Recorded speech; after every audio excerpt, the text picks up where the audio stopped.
So, hello everybody. My name is Natasha Phipps. I am the CEO of WealthShare REIT, and we love to put on these events where we share what's happening out in the marketplace, what's happening in terms of rental market, sales market, financing. We've had all kinds of different speakers over the years, and our goal is to just provide you value that hopefully you can implement in your own real estate portfolio, and also just keep a tie on, especially if you're an investor with WealthShare, as to what's going on, how we're doing, and what's happening out there in the marketplace. So this evening, we are going to be talking about keeping tenants happy. I don't think it's a secret. If you look at the entire Canadian landscape right now, Alberta is sitting very nicely in terms of the real estate market on the rental side and on the valuation side. There's a lot of challenges people are having coast to coast. And for landlords, these kind of more difficult times, or even if it's just a more balanced market, it really does show in the marketplace who is managing their properties very well and who maybe was just kind of skating through the easy times. And so I think it's really important to share from a pro property manager like Kayleigh here this evening, some things you might want to consider if you are a landlord, and how to reduce your vacancy, how to keep your properties managed as tightly as possible. And especially if you're investing in the multifamily space, because your property's value is directly a result of how well you manage it. So this is the most critical part about real estate investing, is the management part of it. In terms of long-term success. So that's what we're doing here this evening. The chat is open. If there's questions, I'm sure we can handle them at the end if there is things you guys want to know about. But I'm going to turn over to Kayleigh. Kayleigh Forrest is our in-house full-time property manager here at WealthShare, and she is excellent at her job. We are very lucky to have her on our team. So I'm going to turn it over to you, Kayleigh. Thanks, Natasha. Hello, everybody. Welcome and thanks for joining tonight. Yeah, just a little presentation put together for you guys to go over some kind of key points of how to keep your tenants happy. I think it's no secret that if you have a happy tenant, they're a lot more likely to stay living with you longer. And that's, really the goal that you can want as a landlord. So yeah, we'll touch on a couple things here tonight. So a couple things that we're going to go over is why tenant satisfaction matters, some key pillars of tenant happiness, and then we'll go through a couple strategies on how you can maintain your tenants being happy. Building a retention strategy with them is going to be super important to increase that long-term tenant. And then a couple warning signs to look out for if you feel like your tenant may be looking elsewhere. And then a big thing is going to be handling tenant conflicts, and then how to kind of de-escalate those situations when they come up. So why tenant satisfaction matters. Obviously, if you have a happy tenant living with you, they're going to want to stay. I think it's huge that if your tenant doesn't like you, chances are they're going to move out or look for somewhere else to live. The relationship with your tenant is really going to go a long way. It's their home. They're going to want to enjoy living there. And if they have a sour taste every time they have to interact with you, it's not going to be a positive experience. So you want to build that relationship so you can really have lower turnover.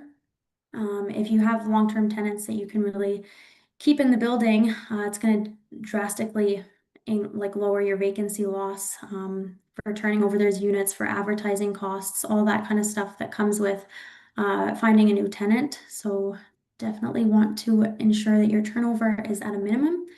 Another thing is I've had several tenants in the past and tenants current that have referred people to me that have become new tenants, and they're the best tenants to have.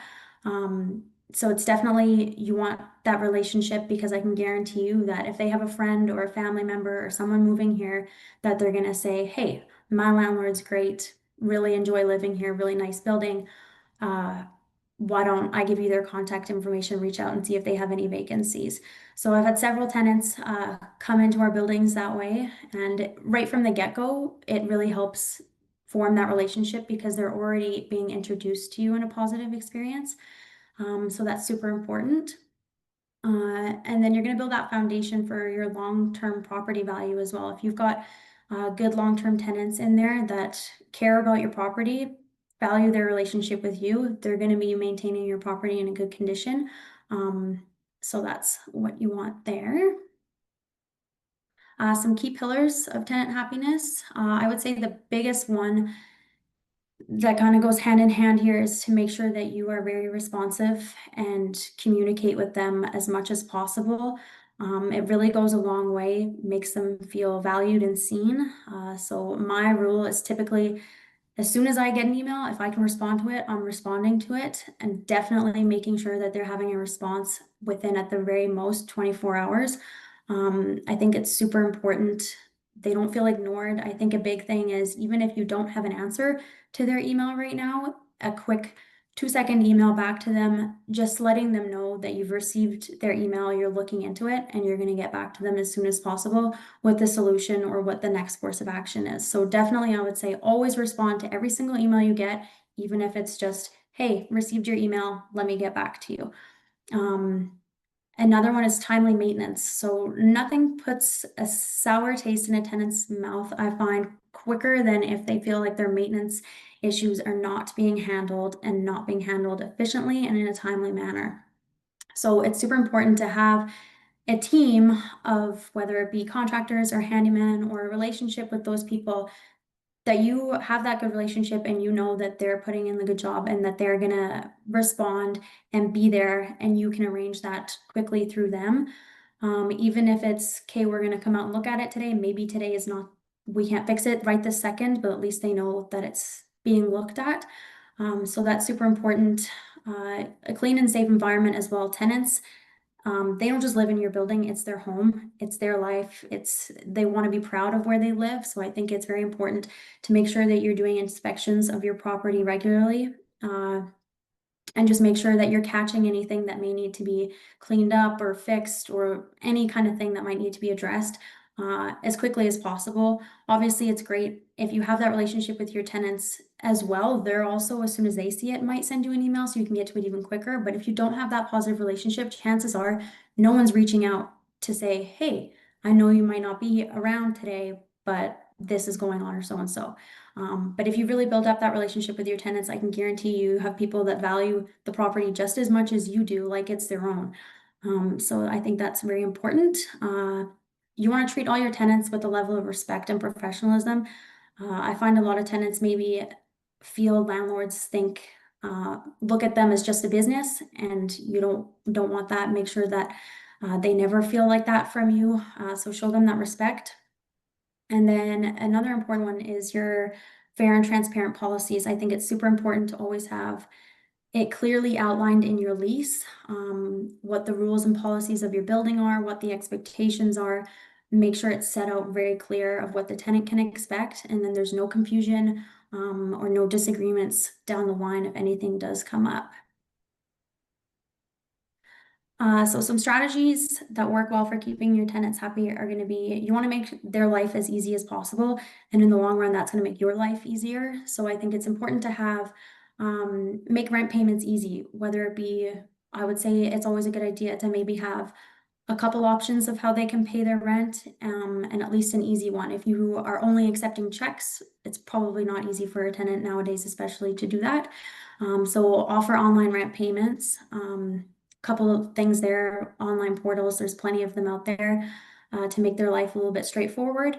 Or even if it's a reoccurring, like a pre-authorized debit, that kind of thing that they're not tenants do tend to forget that their rent can sometimes be due on the first if it's something that they're always going back to. So it's sometimes easier for them and for you to have it set up that they can just automatically be sending it or have it deposited.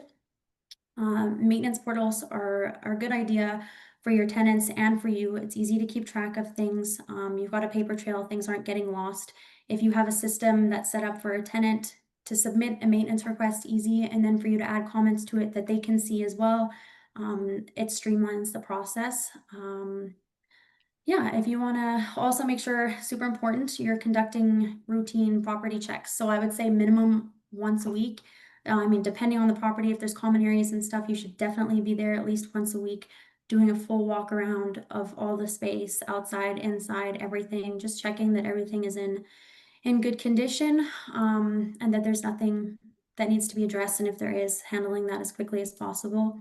It's also important to be Kayleigh, doing property checks and inspections of in the actual tenant units. Um, Definitely at least annually, I would say preferably twice a year. And then also you may be in there a couple times if it is for maintenance requests and stuff. You'll get a good idea pretty quickly of how your tenant is living and if they're taking care of your unit. So that's always good. Um, I always like to, I think this goes a long way with tenants to provide a welcome package or a move-in checklist right off the get-go.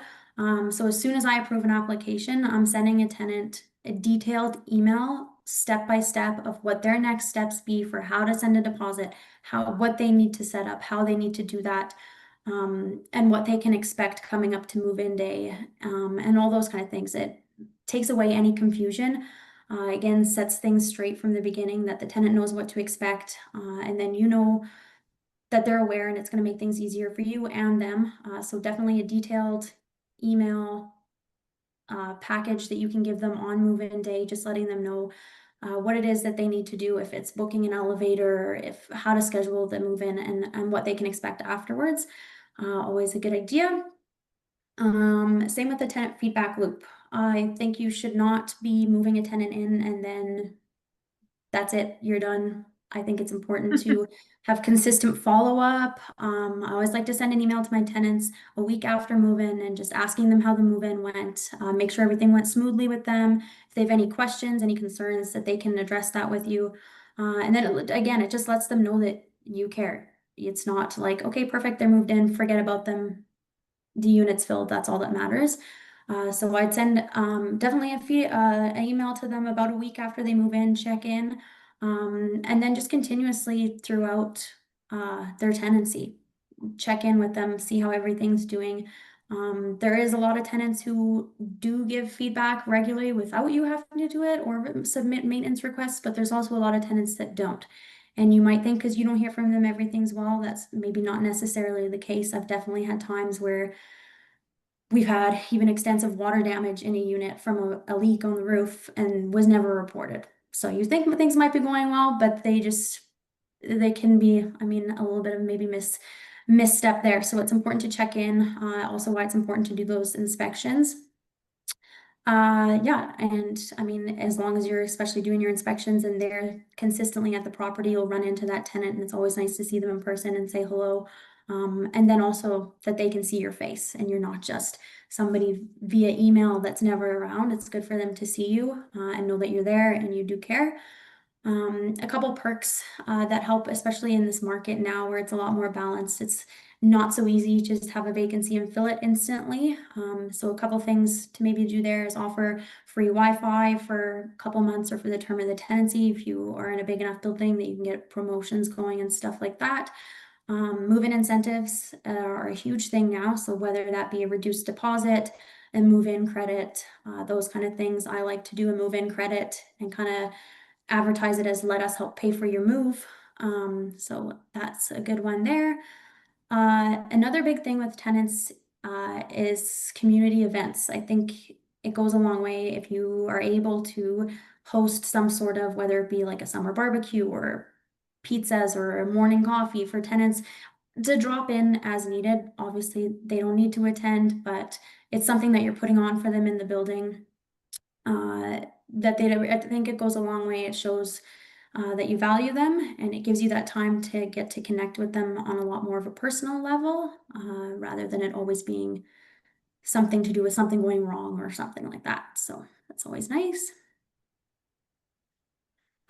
So how to build a tenant or retention strategy. So there's a couple different ways. Like I said, you want to always start at the move-in, set the expectations from the get-go, build that relationship with them, that they trust you, and they know that they can reach out to you, and let them know that you really care.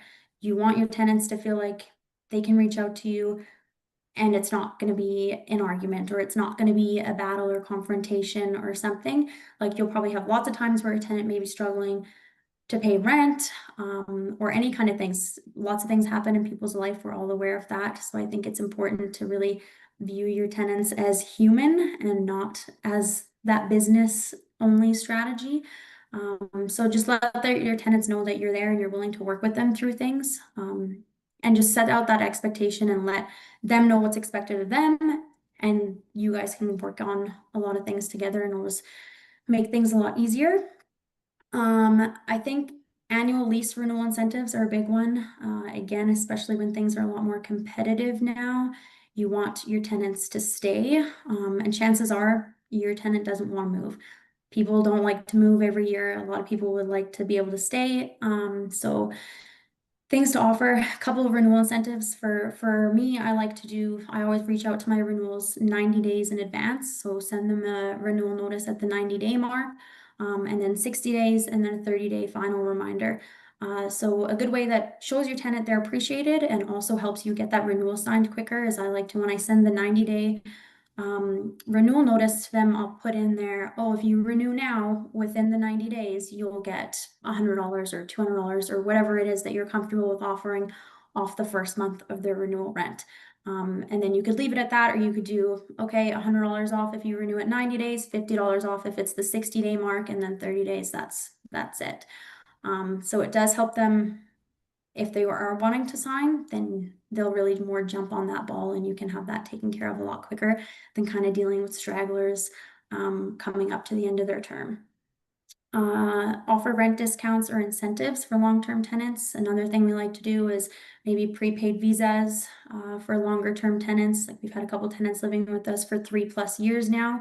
They're definitely tenants you want to stay. You have that relationship with them. You know that they're taking care of your place. It's a small price to pay, I feel, at the end of the day, and chances are you're saving money in the long run by not having that turnover in between or risking a month of vacancy trying to find a new tenant. Celebrate holidays. So obviously not everybody celebrates holidays. Around Christmas time, I find I like to deliver happy holiday cards to everybody and a box of chocolates or something as little as that. Again, it's a small token, but it goes a long way with your tenants, and makes them feel really appreciated and that they matter. Some warning signs to look out for that your tenant may be looking around or considering to leave. So if you've been having a lot of complaints from a tenant and those have maybe not been addressed or they don't feel they've been addressed in a timely manner, I think that it doesn't take much to dampen your relationship with your tenant. If they don't have a good experience with you or even as little as one scenario, it's hard to crawl back from that with them. So really be on top of your stuff. And if they are reaching out with complaints, make sure that you are on the ball with addressing that. A big thing I notice as well is if a tenant is in the last couple months of their lease and they've always paid their rent on time and now it's late every month, or especially coming up to the last month, chances are that they've already decided they're moving. They may already have a new place and they just don't care enough about the relationship with you to bother telling you. But they know they're not staying and they have other arrangements. So they're not so much worried about paying their rent on time or what the consequences of that is going to be. Less communication if they just stop responding to you. Same when you're sending out your renewals. If you don't get a response from them, especially as it's coming up to the 30 days, chances are they're not renewing. Or if like I find it's pretty common for at least most tenants to reply back to you within the 90 to 60 days and at least acknowledge that they've received your renewal, whether that be that they'll get back to you or they do want to renew, but usually some sort of communication there. If it's nothing, then it's probably that they're not happy, or there's something that they're considering leaving. So I think it's important to always not even just send your 90, 60, 30-day renewals, but touch base in between mid-month, and ask if they have any questions or concerns, because you might find that like I've had scenarios where we've offered renewals at the same price they're currently paying, but they've found across the street or somewhere nearby that's $50 to $100 cheaper a month, and they don't want to move, but Yeah. you got to think about what makes sense for them. So you want to make sure that they know that you're there and at least have that relationship that they can reach out to you and say, hey, I want to stay. I enjoy living here. I've seen other places around. Is there something we can do? And then maybe you can work with them and discuss a slightly cheaper rate. Because again, it's going to cost a lot less to lose the $20 a month to keep them than have to find a new tenant. So have that. If it's the point where they're leaving reviews on social media that they're not happy, chances are it's definitely hard to come back from that one. But if you do have that, I would always still reach out to them and let them know that you have seen the review and you're really sorry that they feel that way. Let them know that they're heard and see if you can kind of mend that relationship a little bit. So handling tenant conflicts. If you're a landlord, chances are you have definitely at least experienced one of these conflicts. I'd say noise complaints is probably the number one. You get stuff like parking disputes, maintenance delays, disagreements between neighbors. All those kind of things are very likely to come up. For noise complaints and neighbor disagreements stuff, I find it very important. You might get a lot of noise complaints or you might maybe get none. But at some point you're probably bound to get one. And I think it's really important that you look, you definitely stay neutral, look at that situation and see, okay, this tenant's been here for over a year. We've had one noise complaint. Maybe they just had friends over one night. And it's not really something that's probably going to escalate to anything, but you got to let your tenant know who's complaining that you're really sorry. You're going to address this with the other tenant right away but also with the other tenant, let them know that you understand it's their home. They're going to have people over from time to time. Just bear in mind the noise for their neighbors. Try and keep everybody happy there. It's super important that you document everything in regards to any complaints, that you have a paper trail just in case it does escalate to anything more serious. If you're issuing noise complaints, any kind of complaints, disputes, any kind of notice to a tenant, I would definitely make sure you're saving that notice. Always have a paper copy. Speak to them in person for sure, but make sure that there's some kind of documentation that you have spoke to them, and it's dated, and you just have all that just if you ever need it in the future. And always like try and come up with a solution that's going to work for both parties. I think a big one is as well for noise complaints or whatever the complaint might be between tenants in the building. I've had scenarios where upstairs is complaining about downstairs, you reach out to downstairs, and now downstairs is just complaining about upstairs. It gets a little petty sometimes like that. So it's tough to navigate those situations, but I like to always make sure that I tell both sides to use me as the middleman, because you do have situations sometimes where, okay, downstairs is just going up and knocking on their door. And sometimes, I mean, that's maybe fine once, but you don't want it to escalate that now there's a feud between these two tenants. So make yourself the middleman, make it known to both parties that they should be going directly through you and you will address it for them, just to avoid any kind of further conflict that may arise there. Also have that lined out pretty clearly in your lease what the expectations are. If there's quiet hours, that kind of stuff, then there's no confusion of what's expected of your tenants.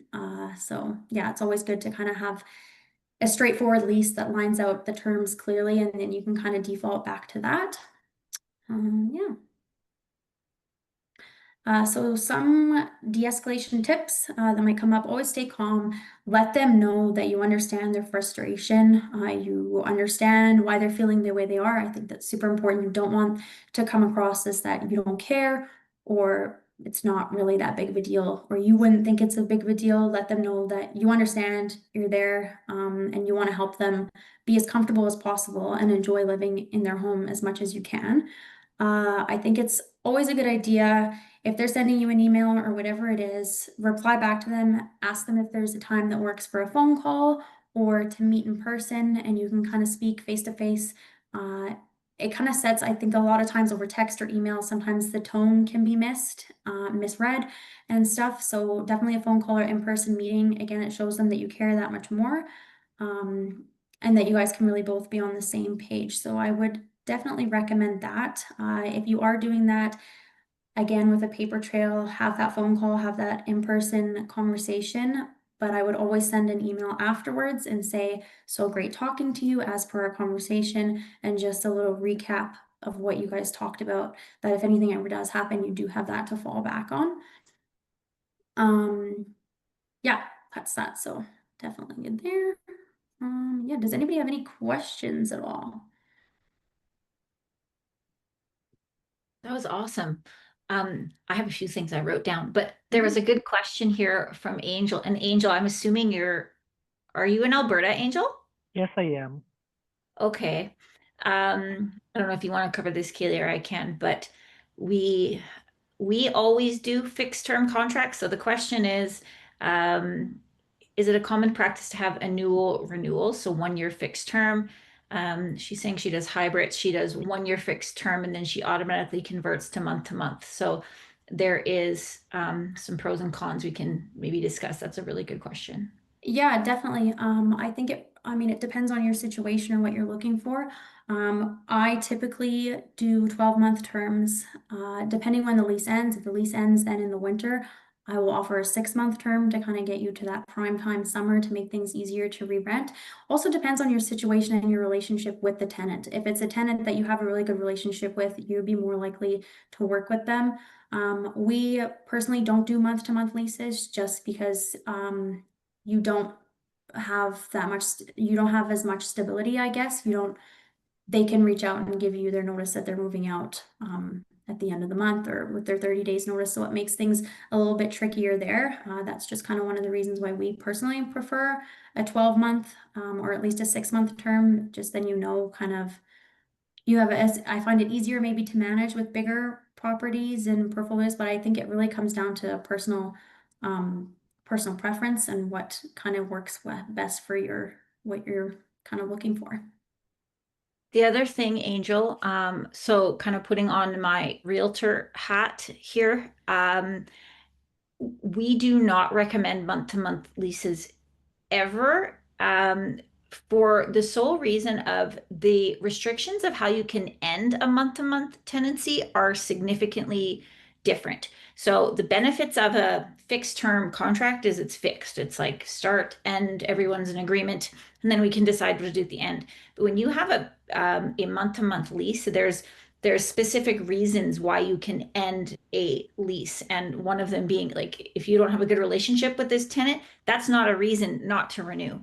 So it does kind of it can be harder to exit a difficult tenant or especially professional tenants that know the rules inside out and backwards.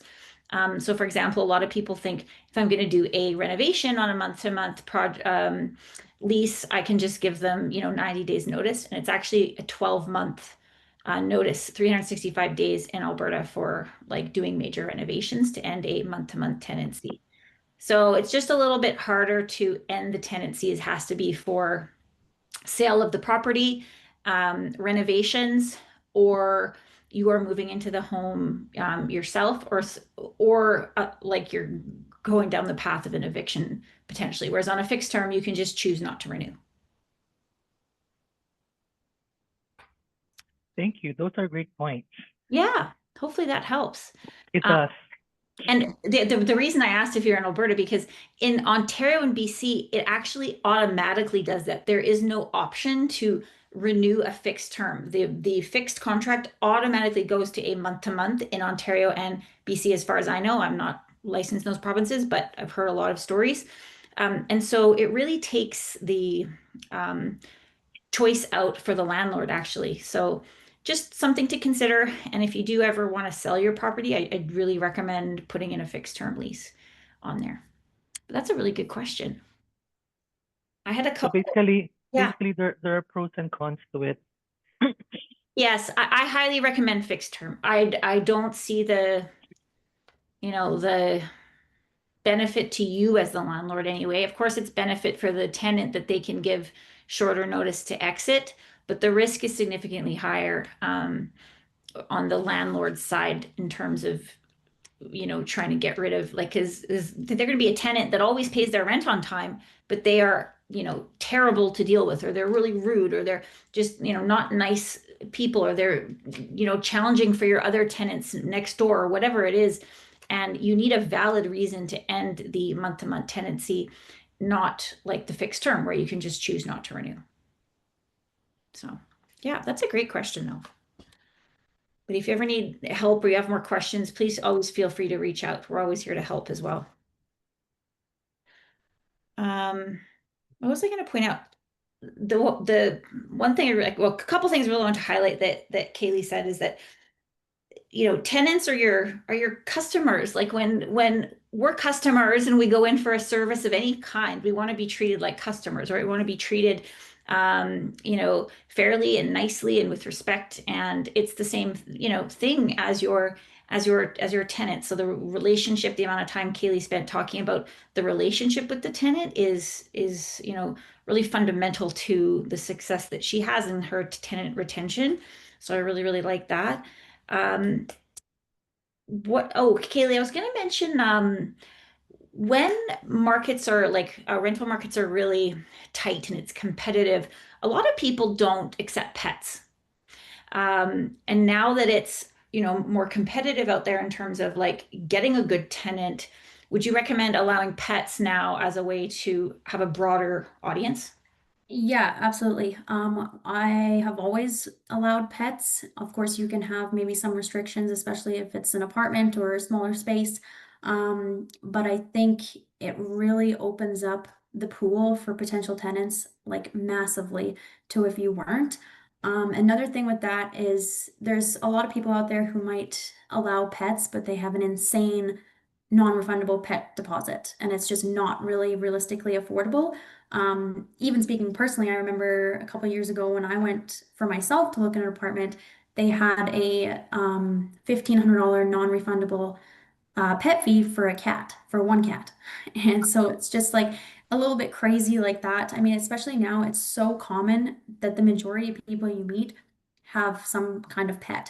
So I think I would definitely recommend it. And in my time, I think I've maybe had issues from a pet once. And I don't think that really spoke to the pet per se as it did more to the tenant. So yeah, I think the risks are pretty low for what you're going to get for your options for a tenant, a potential tenant. Yeah. I agree. And I find people, so when it's a hot market and like there's people not taking pets and you accept pets, that builds a lot of rapport with your tenants, and they don't forget that because they remember being almost homeless and nowhere to take their, little dog that they consider their child.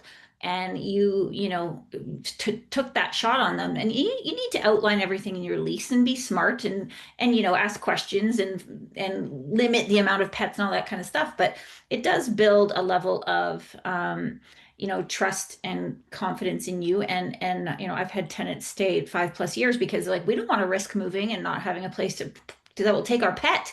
So something to consider. I know there's fears around it.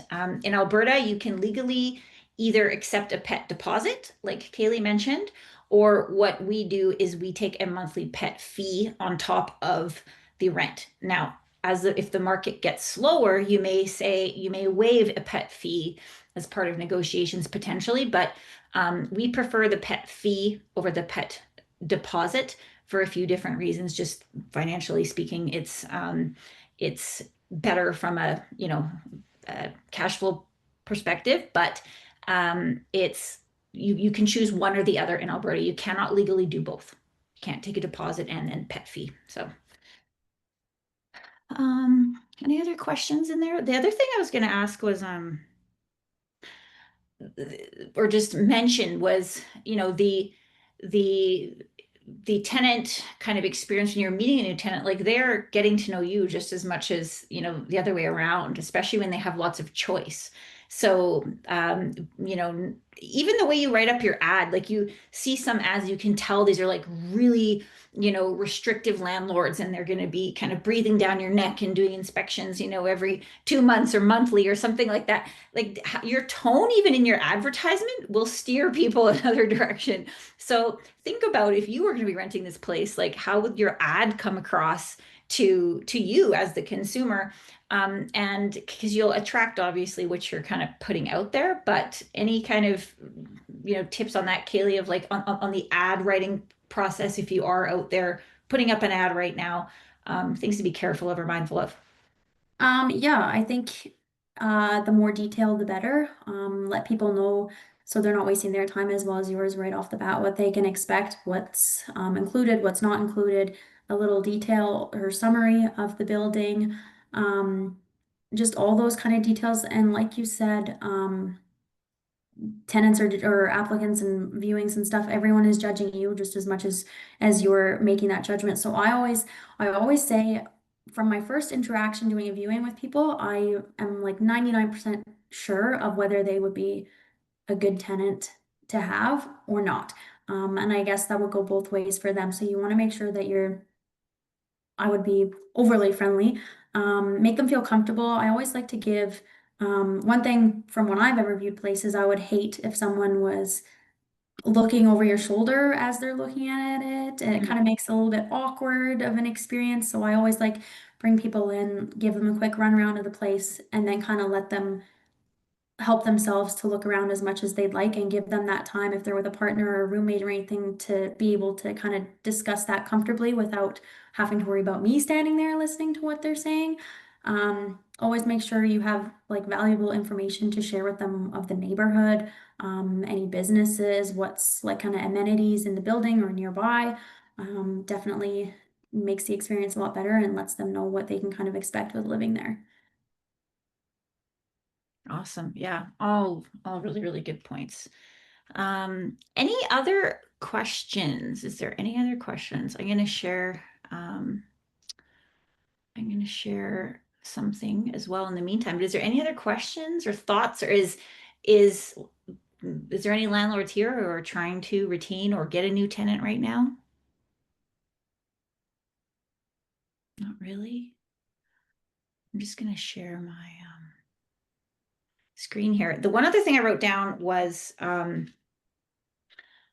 the things to consider if you're a landlord as well is like times of year that you're, and Kayleigh mentioned a little bit, times of year that you're writing your contracts, right? When is that going to come up for renewal, and what does that look like? Is that a smart timeline? Like maybe you want to do a 13-month or a 14-month term instead of a 12-month term. So think about like the future, right? It's you want to secure a tenant, but you also want to plan ahead of what's going to be happening next after this term is set in place, and thinking what might be happening that time of year. Because definitely here in Alberta, middle of winter is not ideal. It's much slower, December, January. If you wouldn't want to move, chances are, your tenants wouldn't either. Just being really proactive as those timelines come up. And was there no other questions?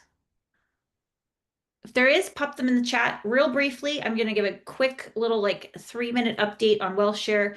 Of course, we're a private REIT here in Alberta, and our mandate is to share expertise and value with you, and to provide a passive way to invest in the asset class of real estate. So we have a low minimum investment, an expert management team, including Kayleigh, who shared a lot of wisdom with you today.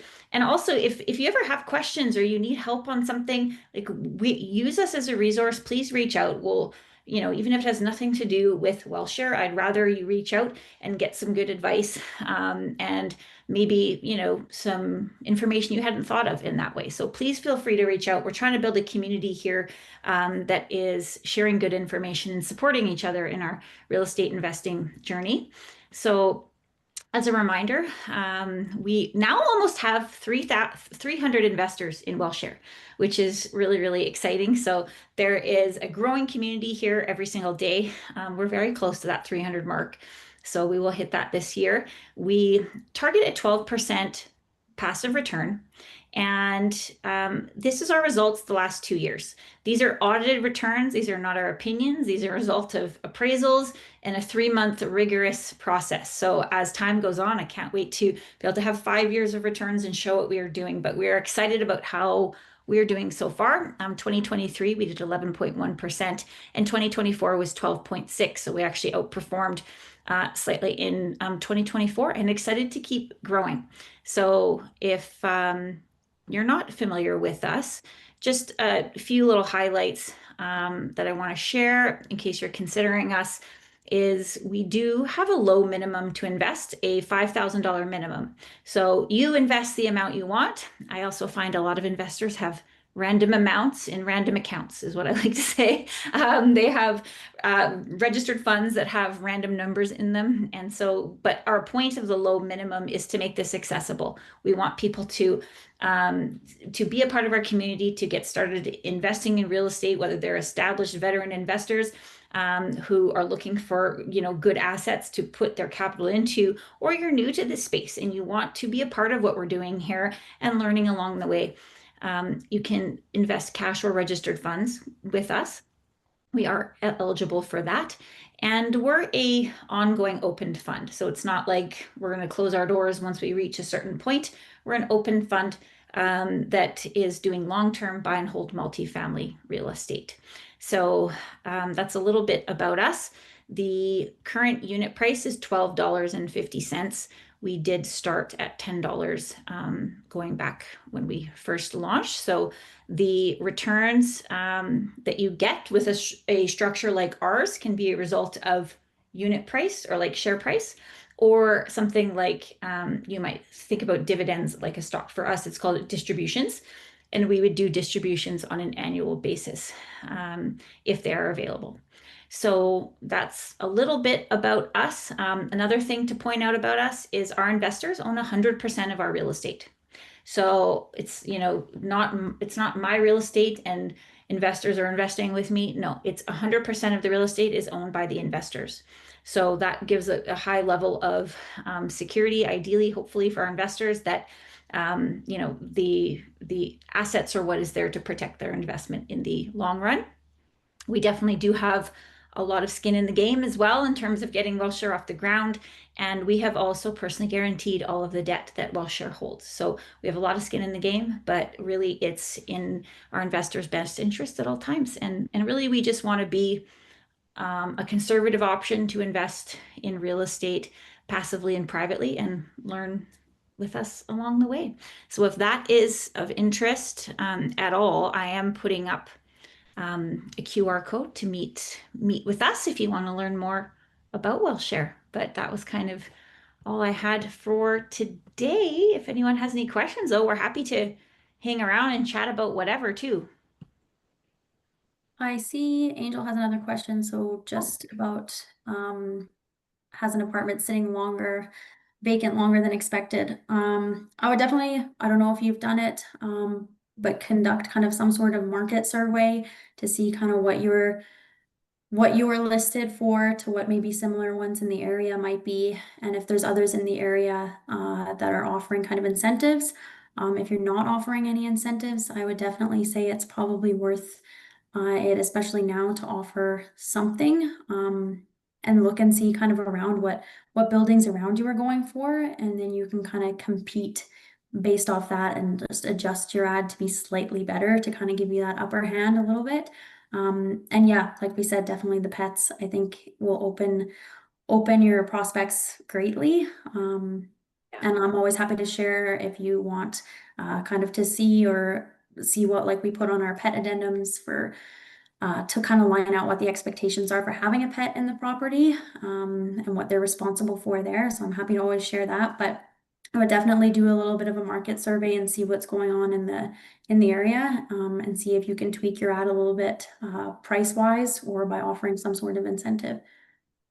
Yeah. Yeah, I'll be happy to see your pet addendum, so that would help me. I don't have pets, that's why I don't open it up for that. Basically, my thinking was like, I don't know how to manage them, so like how can I manage my tenant's pet? Something like that. Yeah, for sure. Yeah, I'm definitely, I don't know, Natasha, if there's a way for my email to be sent out with this, or for someone to You want to type your email in the chat there, Yeah, I'll do maybe? that. Yeah, and then you can just email her. Yeah, I think, like seeing who you're competing with, right? You have to find a way to stand out. And even just because you put pet friendly, I mean, you're still going to screen them and make sure you're happy with that application, right? And that the pet meets the criteria. Like you don't need to take a 110-pound, mastiff in your apartment just because you say Yeah. friendly, right? Like you can have, this is what I'm looking for. And if it's a condominium, it likely has rules in there as well in Yep. the condo bylaws. So Yeah, I think I understand why it's a fear, but also sitting, vacant for months is much worse than, a bit of, damage on the baseboards or something because of a dog. And obviously you have a deposit to protect you. But I would try that. The move-in incentive thing too is really good. We could try different ones depending what you think might land with your tenant profile. Like I've seen people give away, like Kayleigh said, a year free of internet, or or whatever, 3 months of internet, or you know, uh, even TVs. Like people have done all kinds of things over the years. So who your ideal tenant might be and what might they be interested in. And I think what we can all agree on in Canada is that most of us are, struggling with the cost of life. And so if you're giving a, credit like Kayleigh said, or a prepaid visa of $500 to help cover moving costs, that will stand out if no one else is doing that in your particular building or area. So trying to be creative, trying to stand out is really what it's about. And it shows that you're trying to make your tenant's life easier. Yeah, those are great suggestions. Thank you. I think I find that in that area, it's in Mahogany, the deep southeast, Okay. and Okay. it's actually across like a unobstructed lake view. But I think it's really the price point that the market is very sensitive to it. And at the same time, I'm on the second floor, and this is a five building apartment. Mhm. So the third to fifth floor started getting their possession. So the competition is getting more as each owners get their tenant, but or rather get their own unit. But it's a mixed combination of like a ownership and investment type of unit.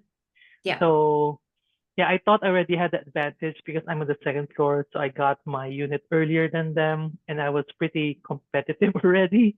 I Mhm. drop it like $250. I give incentives. I give move-in fees free. But Right. again, the pet is something that up until now, I'm not opening it up yet. But you guys are right. I had inquiries about pets, and I think I'm missing that market. Yeah. Yeah, Okay. definitely the pets, and also try and like advertise on as many places as possible. I've really found a huge drop in the inquiries I'm getting through Rent Faster, so I'm always posting like Rent Faster, all the other kind of platforms that I can, and I think Facebook Marketplace is a huge spot for tenants to use now. Like that's the place I get the most of my inquiries from by like a lot. So yeah, just That Also, that's a big tip. Thank you. I Mhm. just post it in Rent Faster and just post it in the community Facebook, but I don't go to Facebook Marketplace at all. yeah. Yeah, definitely recommend Facebook Marketplace. You do get a lot of interest from through there, and especially like even the tenants or like prospects that I've done with viewings with, their most common feedback is like people have this negative experience or view on landlords now, and I think from what people have told me, they look at Marketplace as maybe they think they see more private landlords rather than companies, and they just find it to be, I guess, more approachable for them than Rent Faster and stuff. So that's a lot of feedback that I've got from viewings, but I definitely get the majority of my inquiries through Facebook Marketplace now. That's great to know. Thank you. The other thing we have to remember here in Alberta is Rent Faster is an Alberta thing. So if these people are moving from anywhere else, they'd have never heard of Rent Faster. So and it's very common to use Facebook, and it's becoming very common here as well. But in Toronto or Vancouver, that's a very common place. I mean, they also use like all kinds of other sites, but Rent Faster is like a local thing, and they might not like know to go there necessarily. So, try using all of them maybe. Okay. Yep. Thank you so Yeah. much. Yeah, no worries. Good questions. Anything else? Questions? Nothing? Nada? I think that was great. Why is my notification saying there's a notification, but there's nothing there? Okay, well, we're coming to the top of the hour. If there's nothing else anyone needs help with, we'll kind of wrap it up there. But like I said, if there's something you need help with, please reach out. We're here to help. We, want everyone to succeed, and we're here to, see how we can best help. Well, that's the other thing I was going to think of to your ad. Make sure you have like good photos. Invest in good marketing. Just like if you're selling your home, you don't want like, you know, not so nice photos. So make sure they're bright and inviting. If it's a vacant property, you could even spend a little bit of money. We haven't had to do this, but we may want to do this for a couple properties, is do virtual staging to make the photos look not so, blah and like empty and vacant. It's virtual staging of, if you have a few photos done that are really high quality, can look quite good and can stand out on the ads, especially if you're in a new building and there's 10 other listings of vacant units that look the same. So you want to try to stand out and make sure you have high quality images. Alrighty. Well, we will leave it there. If anyone needs anything, please reach out. If you are interested in WealthShare, we would love to speak with you. And we're kind of analyzing our couple next opportunities here. I think it's going to be an interesting year in the real estate space, and we're being a little patient on purpose, and kind of waiting and seeing what happens a little bit. But we absolutely cannot grow without our investors. We need you to be a part of what we're doing for us to grow. And we're just so grateful for the almost 300 of you that we have now who have put trust in this team, and it means everything to us. So I hope you found this evening helpful. The last thing to mention is, if you know any investors that might be interested in WealthShare, please send me an email. We do have a referral program too, for you if you do introduce anyone to us that might be interested in WealthShare, because we know good people know more good people. So we would love that if you could help share the word of what we are doing here at WealthShare, and we hope to see you all at the next event. Awesome job, Kayleigh. Thank you. Thanks, everyone. Have a good evening. Thanks.